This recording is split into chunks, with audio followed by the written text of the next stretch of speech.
right, good morning, everyone. To our last day of the semester.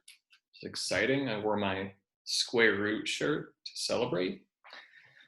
Um, so before we talk about kind of the last topic today, um, I want to remind everyone that if you haven't solidified your project with me, make sure you do that today.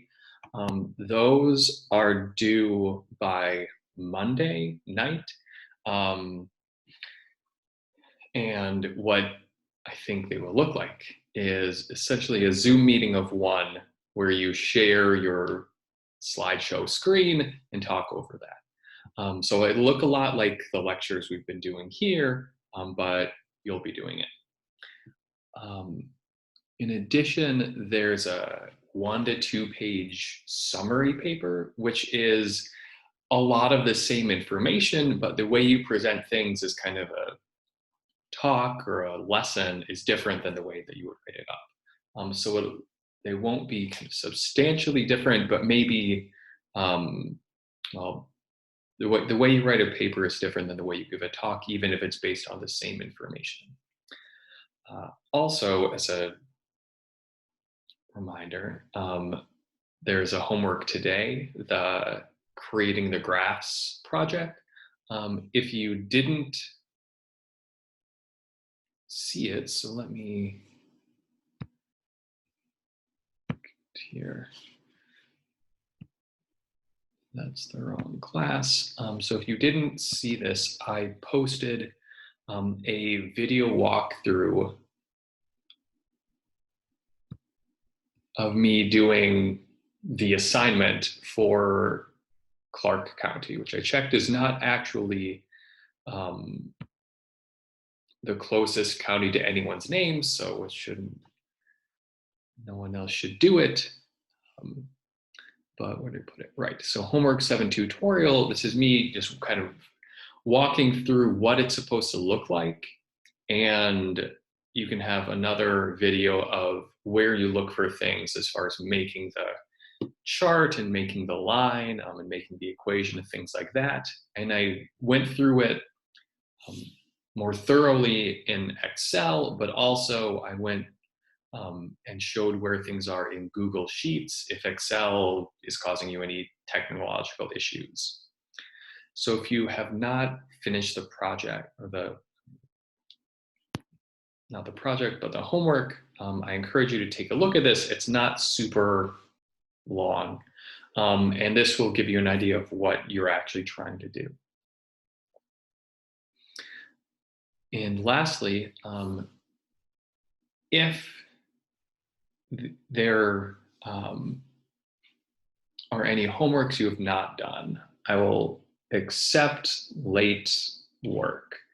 So if you missed any homeworks and you want to try to give yourself the best possible grade, you can go back and do those and submit them and get some points, and some points is definitely better than just not having done it. Okay, so I think that's it. That's the date. So what I want to talk about today is something which I definitely, if you have listened for it, has appeared in the discussion about the coronavirus.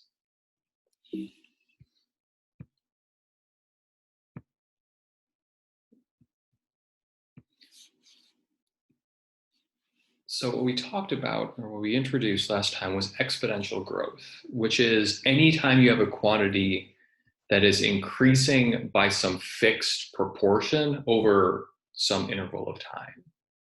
So this is situations like something is doubling over a certain amount of time, or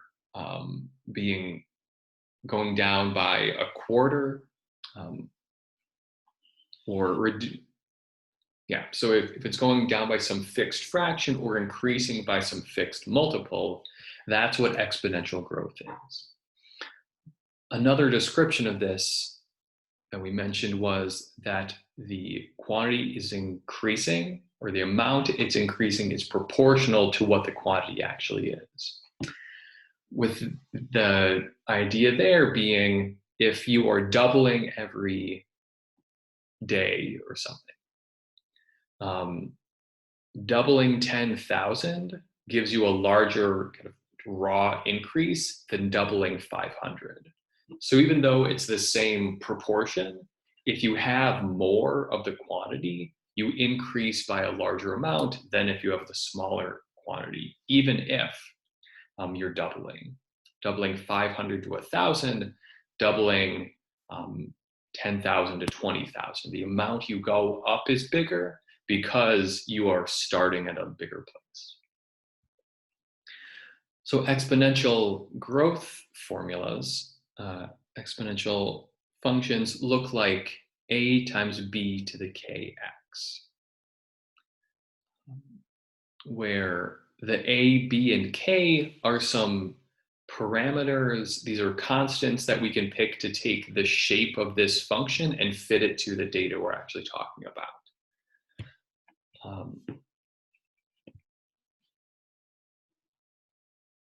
And if b is bigger than, so if you take k to be positive, which is often a choice that's made, if b is bigger than 1, your function is growing exponentially, because that's something like 2 raised to a positive power, and multiplying more 2's together gets you bigger.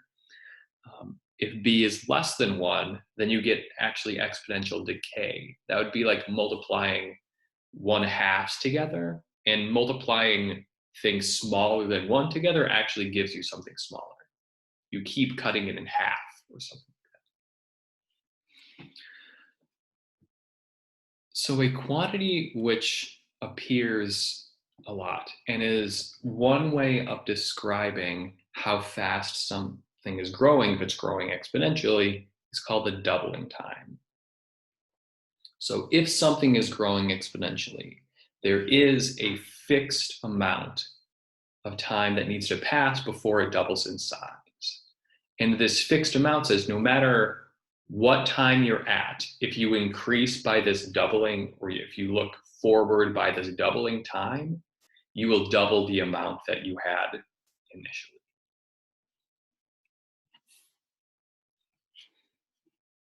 And so over this fixed amount of time, the raw amount will be different. So it's not like a linear function was over fixed amount of time, you would go up by some fixed amount. Here, it's doubling over fixed amount of time. But if you start at a larger amount, you're going to double and get a much bigger increase than if you started from a smaller amount. And if our model has this form, where on the previous slide we said you could pick any number b here to be the base of your exponential function. If you pick that number to be 2, then the doubling time is 1/k. So k is some number here, take its reciprocal, and that is the doubling time.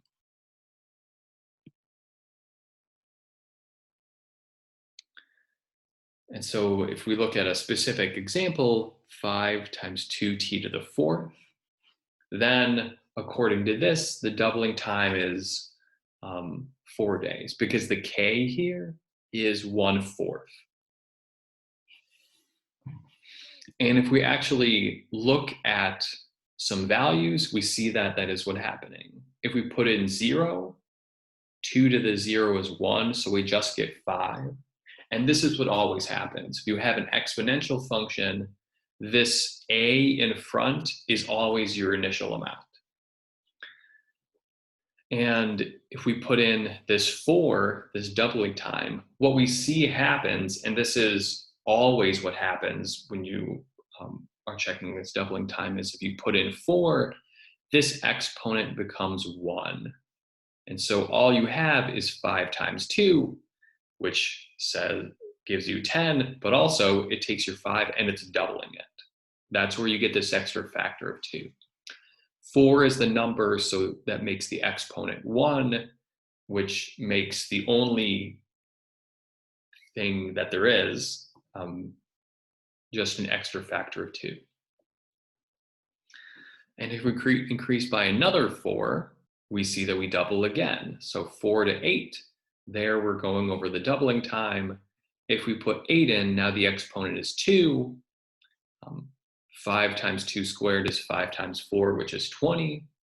But what we also see is this 2 going from 2 to 2 squared, there's an extra factor of 2, which means we're doubling it, even before we look at what these specific numbers are.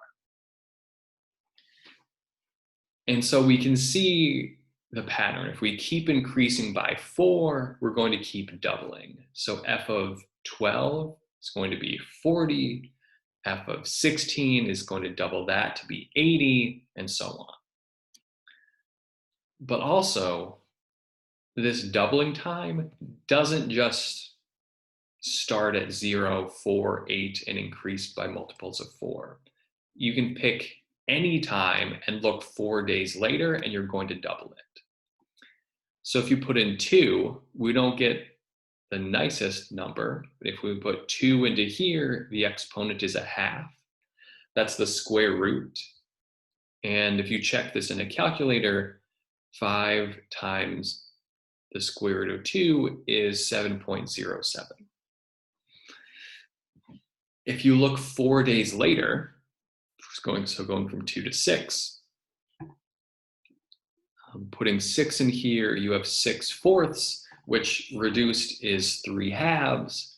And if you put this in a calculator, you get 14.14, which is, as we expected, but seeing it reaffirms that, waiting 4 days doubles the amount that we have. And like I said, if you use some exponent rules, 2 to the 3/2, you can write as 2 times 2 to the 1/2. You add these exponents together, the 1 and the 1/2, to get this 3/2. That explains where the extra factor of 2 comes from. And that's what's always happening here. If you wait 4 days, you're getting an extra factor of 2, which is why you're doubling. So if we can write our model in this form, something times 2 to the kt, from that k, we can just read off the doubling time.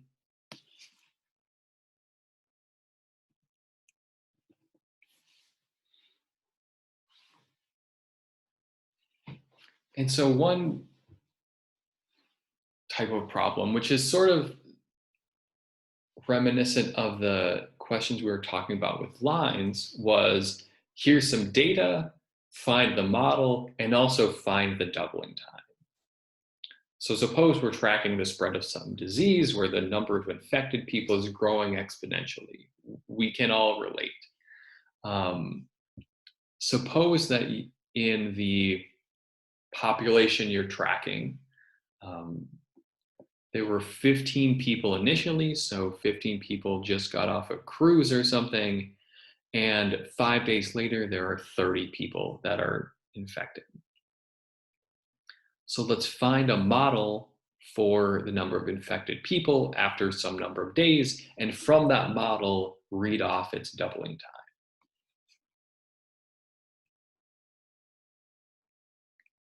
So how we approach this is we try to mimic when we were talking about lines for a while.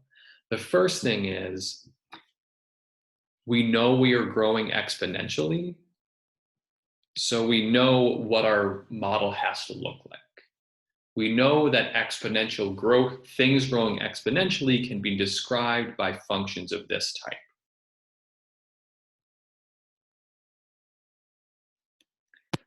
So we know it has to look like this, but there's this a and this k that we need to find. We need to pick which numbers a and k reproduce these numbers that we're talking about. So with lines, we said we know it's growing linear, so it looks like a line, but we need the slope and the intercept. Here we have two numbers also. But the way that we go about finding them is a little different. So we're trying to find this A and K, and one of them we know. So we were told there's 15 people sick from the start. That's this guy here. And when you are dealing with an exponential model, if you know your initial amount, if you know what you're starting with, that is the A here. Why that's always the case is if you take this function, well, if I of t is supposed to be how many people are sick after how many days, we know on day 0, there are 15. So we know whatever function we get, when we put in 0, we're supposed to get 15 out. But we also know that this I of t has to look like this. And if we put 0 into this expression, so put t equals 0 into a to the 2kt, then the exponent is k times 0, which is just 0. 2 to the 0 is 1, and a times 1 is just a. So that says this single quantity, how many people are there on day 0, the data we're given says it's 15, the formula says it's whatever a is, so a must actually be 15. And that lets us fill in one of our parameters here. So we know with so filling in a hole that our model is 15 times 2 to the kt, and we need to figure out the k. And this is where we'll use this other point. So this other information says there are 30 people sick after 5 days, which, trying to proceed like we did here, says whatever our function is, when we put in 5, we need to get 30 out. That's saying that it fits this data point. But also, if we put 5 into the formula, and we know that this is the formula it's supposed to, the form of the function that we're supposed to get, if we put 5 into here, we get 15 times 2 to the 5k. And so these two things must be equal. So what's happening is we want to find the k that works. How we end up doing that is getting to a point where we set up an equation where the only thing missing is k. And if you have an equation where the only variable is k, then do some algebra, solve that equation, and that'll tell you which k actually makes these two things equal to each other. And that'll be the k that we're looking for.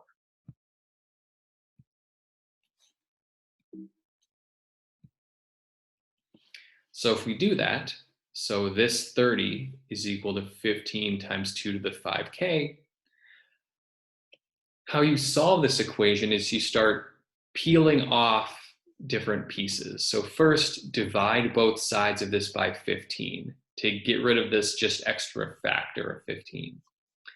So dividing the right side by 15 kills off the 15. 30 divided by 15 is 2. So we get 2 is 2 to the 5k. And how exponential functions work is if you have 2 powers of 2 that are equal to each other, the only way for that to happen is if the exponents are the same. So this 2 has an unwritten 1 as an exponent. This one has 5k, so those two things must be equal. And that gives us a much simpler equation to solve for k. Divide both sides by 5, and we get the k is 15. Sorry, not 15.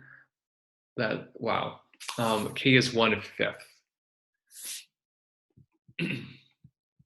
So what that means is the k that makes the function of this form fit this data point is 1/5.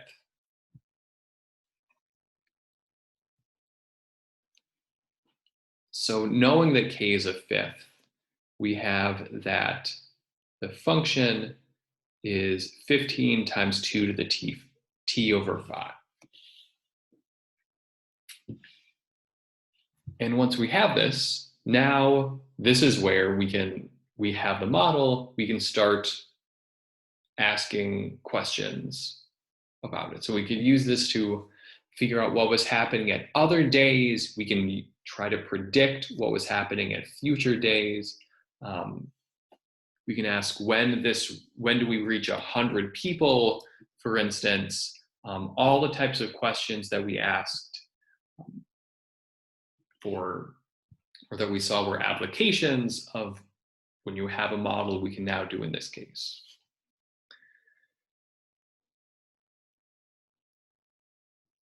What this also says is that, I didn't write it explicitly here, but the doubling time is 1 over k,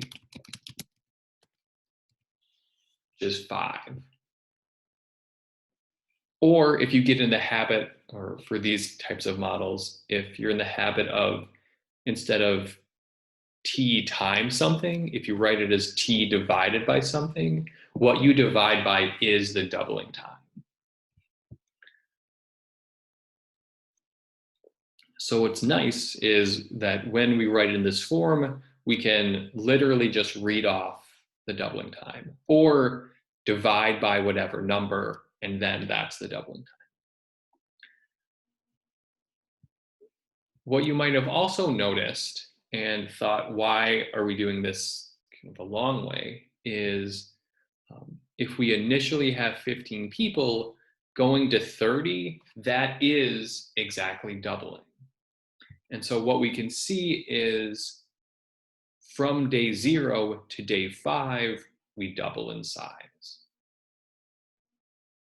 And that means our doubling time is 5. And that tells us that we have to look like this. The 15 comes from we start at 15. The 5, we could solve the equation like we did, but also notice over 5 days we double, and that tells me what I have to multiply t by. 1 over the doubling time, which gives us this 1/5. So in this case, I took the long way by setting up this equation and solving it when we could have noticed that we happen to see exactly how long it takes to double.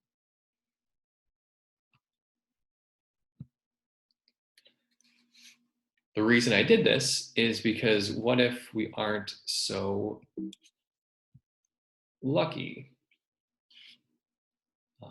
So suppose we have a similar looking problem, and again, there are 15 people initially, but now we switch it up and there are 45 people after 5 days. So find a model for the number of infected people and find its doubling time. And in here, if we try the shorter way that I pointed out at the end, that doesn't work, because what we see here is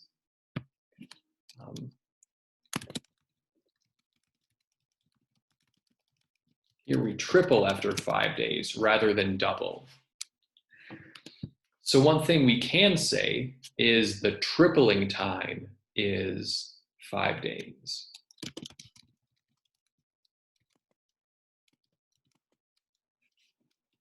And so one way that we could write this is 15 times 3 raised to the t divided by 5. So the same formula we had before, but with a 3 instead of a 2. And what happens, so the doubling time, we said how long it takes to double. Here, this is the tripling time, which you could talk about just as kind of in the same way, just as easily. If you put in 5 here, the exponent becomes 1, you get an extra factor of 3, and that gives you the 45. So one thing with exponential functions is that you can use different bases. So you can write it as a times 2 to the kt. You could also write it as a times 3 to the kt. What will happen is different choices of the base give you different choices of, or force you to have different values of k. And there are different pros and cons to these different forms. In this form, you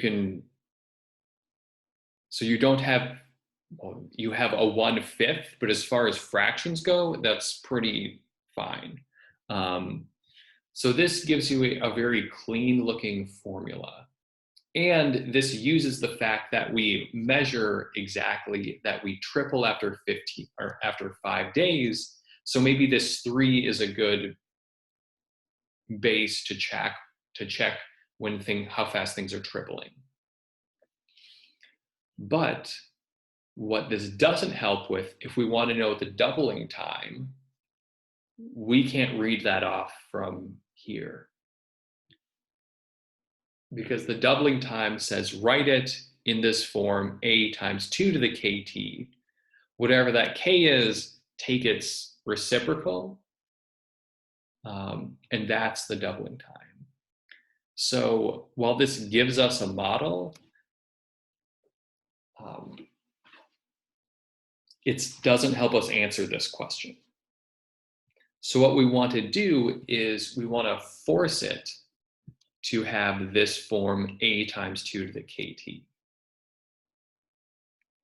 And in this case, what is the same as the previous example is that the a is 15. That's the amount we're starting with, so that's the number multiplied in front. Again, we have to find this k, and now things are more difficult. We can't just kind of eyeball it and say, when do we double? We know it doubles in less than 5 days, because after 5 days, we're all the way up to 45. But we don't know when in the middle does it double. When do we make it up to 30 from the 15 that we started with? And this is where setting up an equation is actually the way you need to do it. You can't just eyeball it. You really need to carefully walk through the mathematics and set up the equation and actually solve it.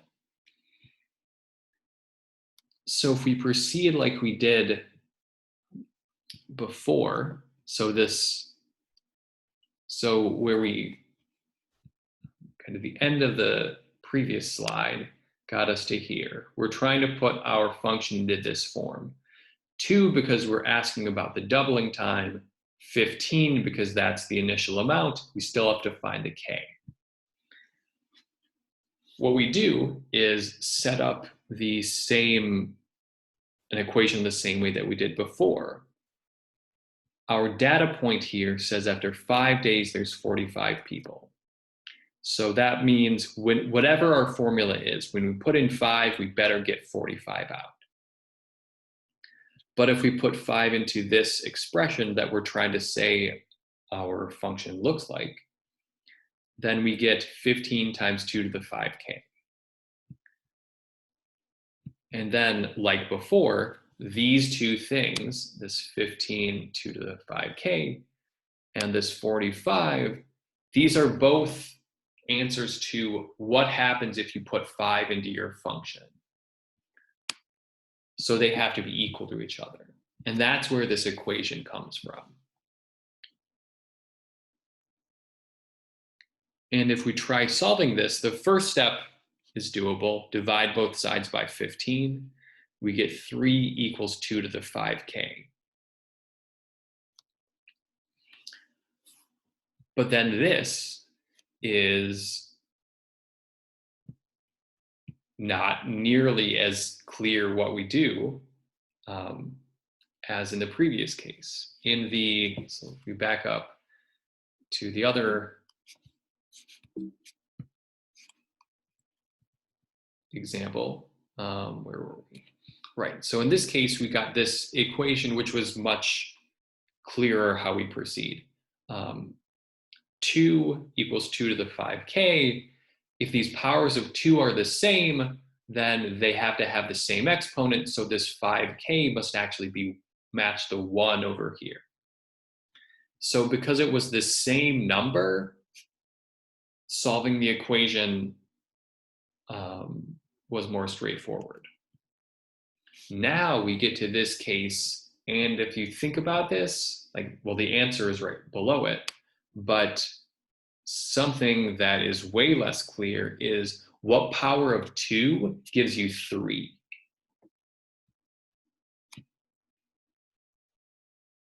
And how do you answer that question? So this is where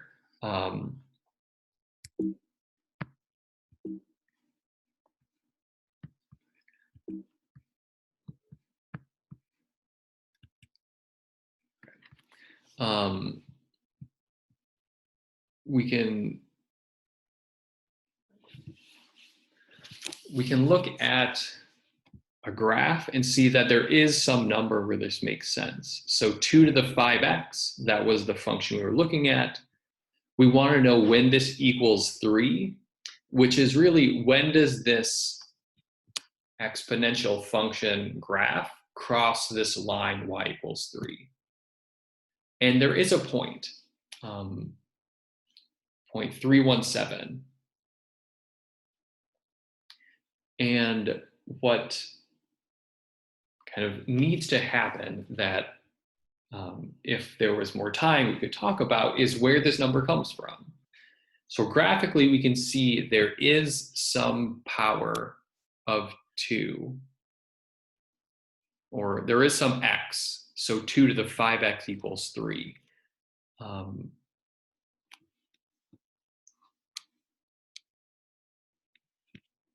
Where it comes from is if we go to our handy equation solver. So let's solve 2 raised, put in parentheses, 5x equals 3.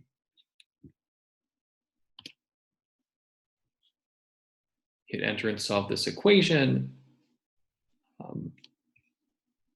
So this is the graph that we were just looking at. This is the function. This is the line y equals 3.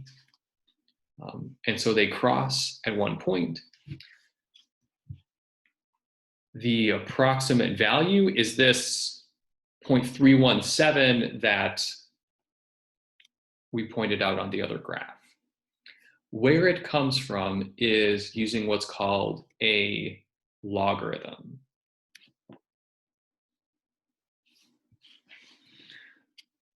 So a logarithm is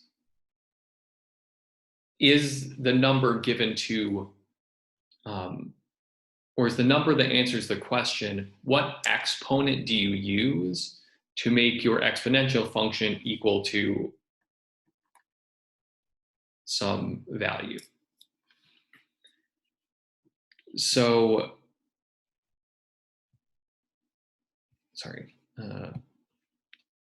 so the idea is that you have, when you're solving equations, you are undoing different pieces of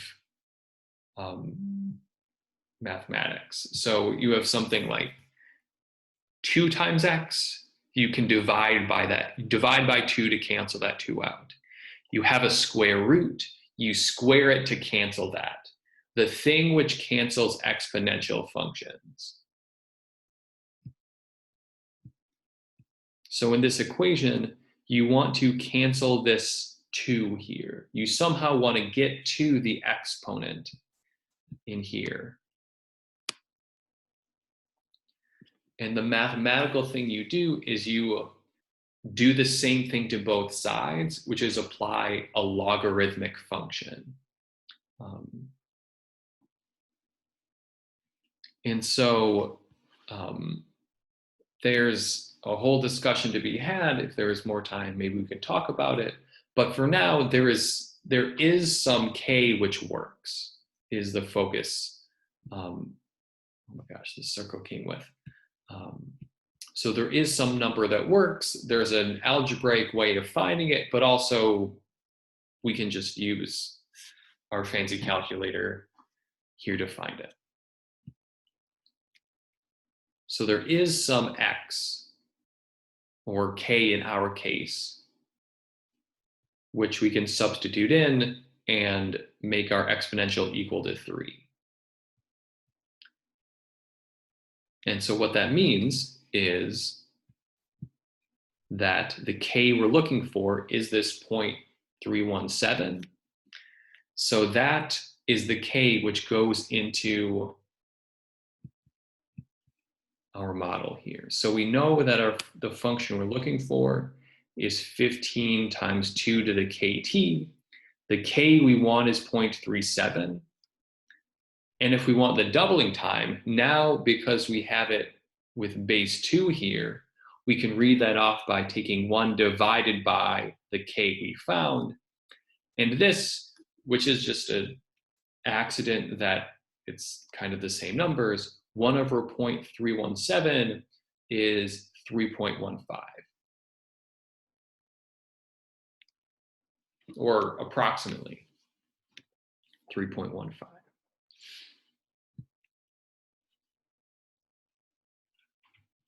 So what that means is we started with 15.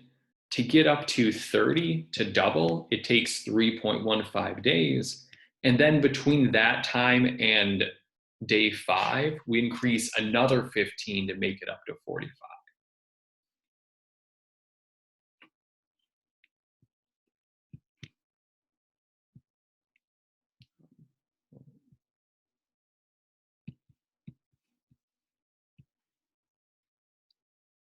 Right, so that kind of observation.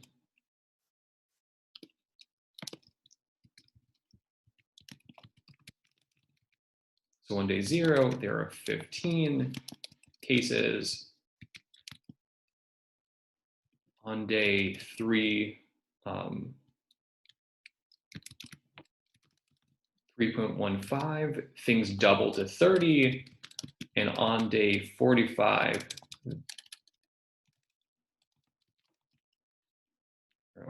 on day 5, there are 45.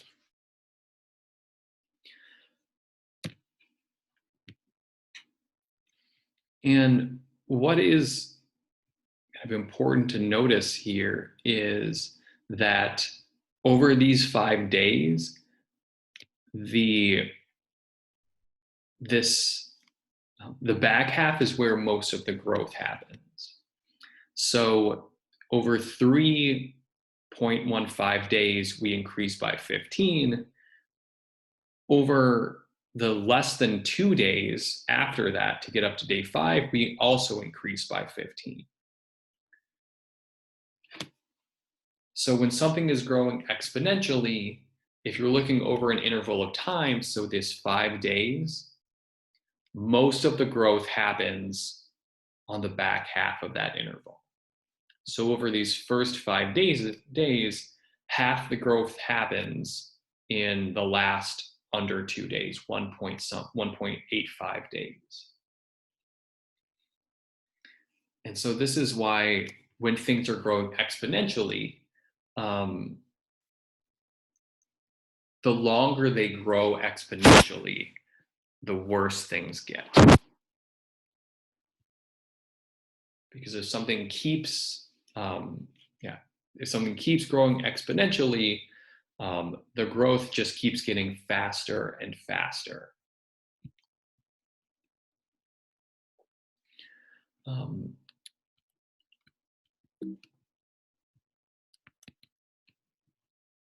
So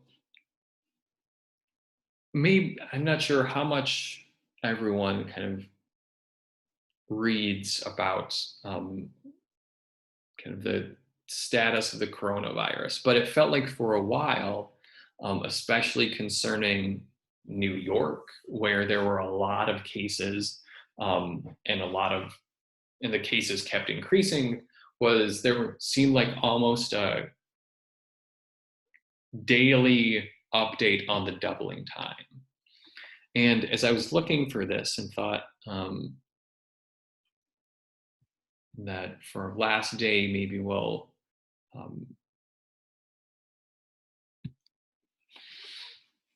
look at some real data. So I found this website controlled by Princeton, which seems like they primarily focus on election data, but I guess they're using their statistical prowess to analyze the coronavirus. So what they're doing is they are keeping track of the doubling time for different regions over time.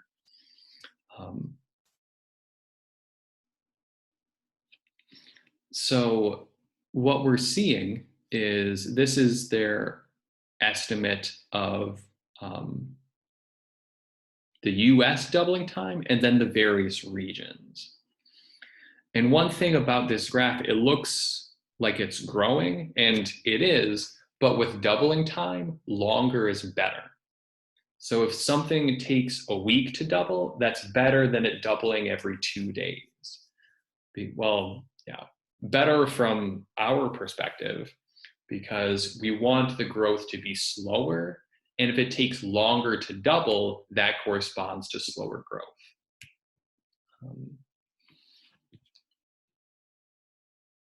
And so the increase in doubling time is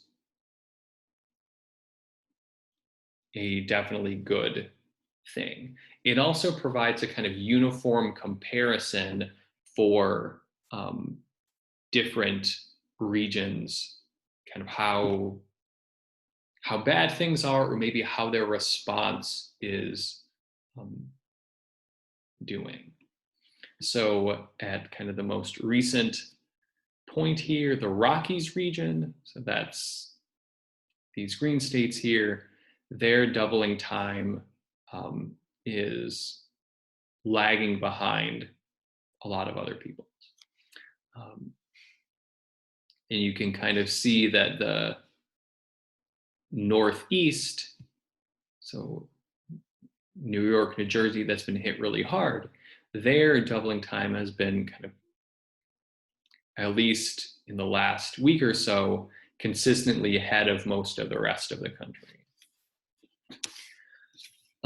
And before looking at some other graphs, I wanted to just kind of show you how big a real impact can have on these changes in doubling time.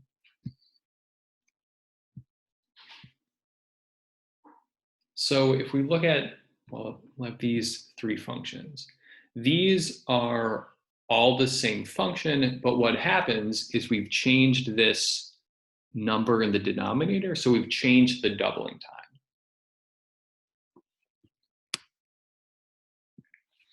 And so we can see that if you have a shorter doubling time, your function is bigger. So the black one has a doubling time of 2. Maybe we'll zoom in a little bit. So starting at 10,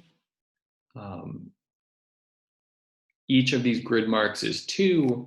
So in this first case, to make it up to 20 only takes 2 days. For the red one, its doubling time is 5 days. It takes,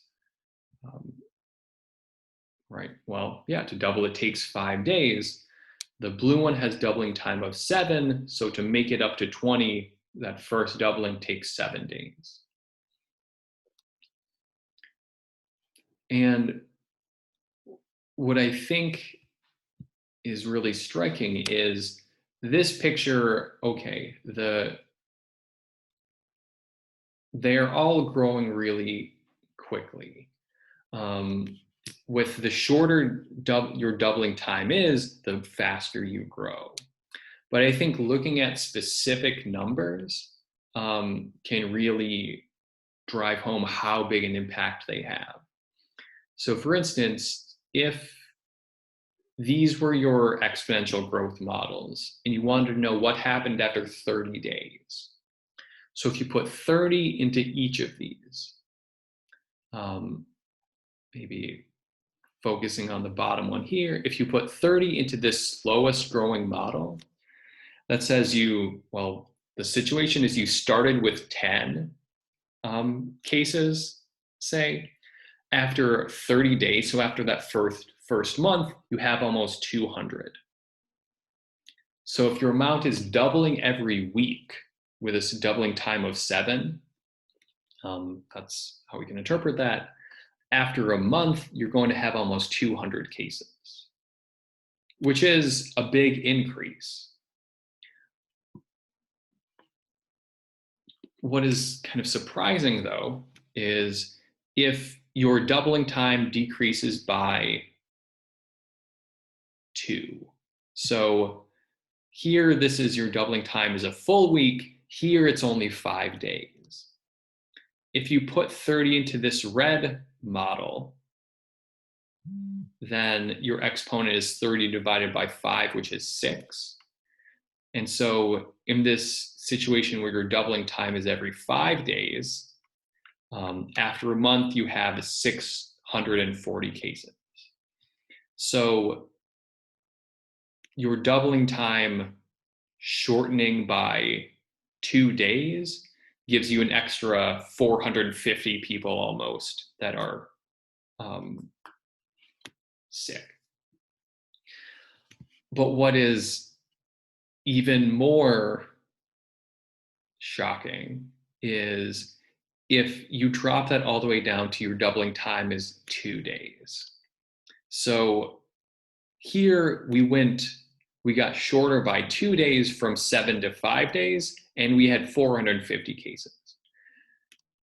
In this case, if we go from 5 days down to 2 days and put 30 into this, then the exponent becomes 15, and we get 327,000. And that is so big that my rounding to 327,000, I rounded off 680, which is more than the total number of cases here. So if your doubling time is 2 days, the amounts you have in the other situations, 5 and 7 days, is a rounding error. So this is where, if we look at some specific information, so I also found what I kind of interesting, on the CDC website, an article which happens to be by people in Georgia. So people at Georgia Southern and Georgia State, which is cool. They were analyzing the doubling time in China during late January and early February. And the estimates they got were in different provinces, were between 1.4 and 3.1. Hubei, which is where Wuhan, the kind of original source, the doubling time was 2.5 days, or they give a little bit of a range, 2.4 to 2.6. So that means that where things started during kind of the worst of it,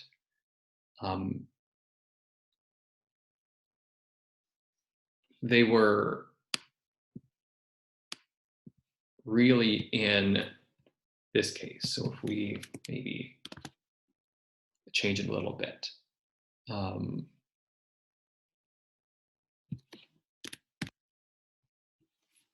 So their doubling time was 3, which is still in this much faster growth. And if your doubling time is 3 days, then over the course of a month, putting in 30, your exponent is 10, you still get 10,000 people. And so looking at this newer data where the doubling time, even for the Rockies, which is the lowest here, that's still about 14, that's in a much better region. If we take these and say, let's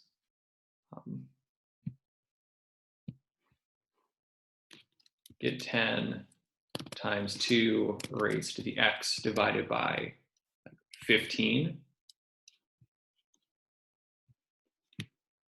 That's this much, much slower growing function. So keeping track of this doubling time is a way of really gauging how bad the situation is, but also it's good because it's sort of understandable. Like people can understand over this amount of time, we're doubling the number of cases, which is part of the challenge of conveying this information. Okay. And so with that, that's kind of that's the end of class. So I think the point of this second half was to talk a little bit about all of these graphs and models. What is some of the math behind them? Not to the point of coming up with them, because there's a lot going into them that's far more complicated than I even really understand. But the sort of basic ideas of given data, finding a function to fit it, at least having seen that can make you more comfortable when you encounter it out in the world, or hopefully it does. And with that, if you have questions, I can stick around